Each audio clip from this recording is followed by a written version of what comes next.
Most commonly, intrusive thoughts are associated with obsessive compulsive disorder, or OCD, and anxiety.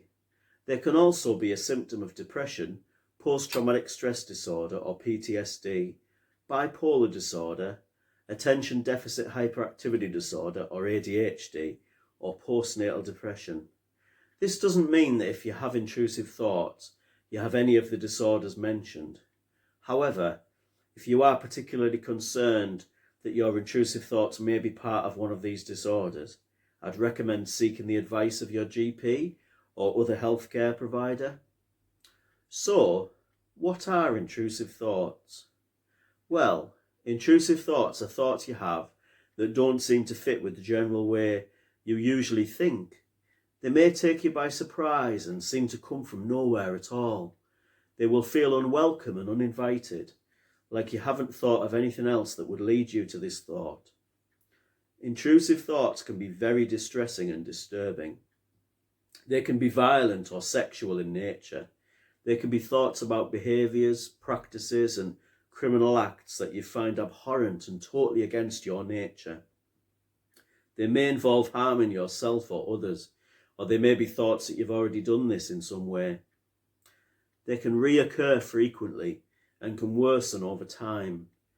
This often happens because of the thought processes that take place after the intrusive thoughts. You may start to question what the thoughts say about you. If the thoughts involve you carrying out acts and behaviours, you may start to question whether you could end up doing these things for real. This can lead to a sense of shame and intense anxiety and depression. It may make you question your very sense of who you are.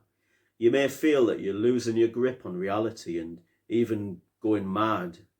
You may be scared to tell anyone about the intrusive thoughts for fear that they will judge you. The fixation on the intrusive thoughts and the worry about what they might mean or say about you is what gives them more power over you. The secrecy reinforces the thoughts and makes them seem stronger and more real. So the first step towards overcoming intrusive thoughts is to recognise that they are just thoughts. They don't say anything about you or your true nature. On average, the human brain has up to 60,000 thoughts every day. Of these thoughts, an average 80% have been found to be negative and irrational thoughts. So there are all sorts of reasons why your brain feeds you negative and irrational thoughts, and I won't go into them in any depth here. The brain's primary purpose is to ensure your survival. There's a part of the brain that has evolved over thousands of years and works purely on an instinctual level. It's sometimes referred to as the lizard brain or the reptilian brain. This part is completely focused on your survival.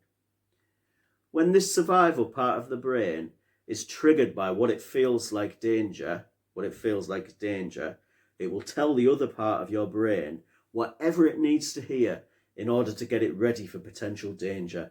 Of course, most of the time there isn't really any danger at all. But if the survival part of the brain believes you're in danger, it will just throw out these negative and automatic thoughts anyway. It's a bit like a fire alarm going off, even when there isn't any fire. So, the more unresolved trauma you've suffered, the more sensitive you'll be to these triggers and the stronger and more frequent the thoughts will be. In the case of intrusive thoughts, these are extremely strong, irrational and untrue thoughts that are more irrational and more untrue than usual. They're powerful, distressing and unwelcome thoughts that you just can't accept and that go against your personal values and your complete sense of who you are. But they are still just thoughts. You don't have to accept them. If a thought comes in and it doesn't fit with your sense of who you are and what you believe, you can reject it. You don't have to accept it as the truth. The more you're able to reject your intrusive thoughts and recognise that they're not real, and that they're not a real valid part of who you are, the less power they will have. Their power relies on you believing what they're saying, and if you stop believing it, they'll lose their power. The intrusive thoughts and their emotional effect on you will become weaker. Connecting to your sense of who you are and building your sense of identity will help you to be able to see the intrusive thoughts for what they are. What do you stand for? What do you believe in? Who are you really? Think of some of the things that make you who you are. The person who you really are is so different from the one your intrusive thoughts are suggesting to you.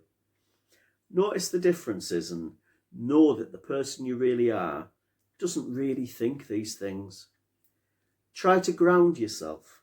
Grounding yourself will bring a sense of reality in and will distract you from the thoughts. A good way of grounding yourself is to use an object that you can hold in your hand when you're having the intrusive thoughts. This could be a stone, a key ring, or a phone, anything that helps you to retain a sense of reality and separates out the unreal, intrusive thoughts from your reality. A grounding technique that also helps to remind you of who you really are is to list some of your favourite things.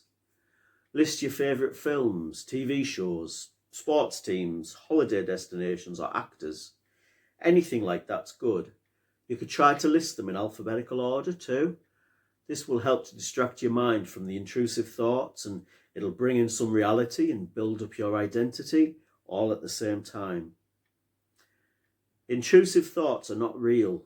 Yes, they will feel very real and may be extremely disturbing and distressing, but they are just thoughts.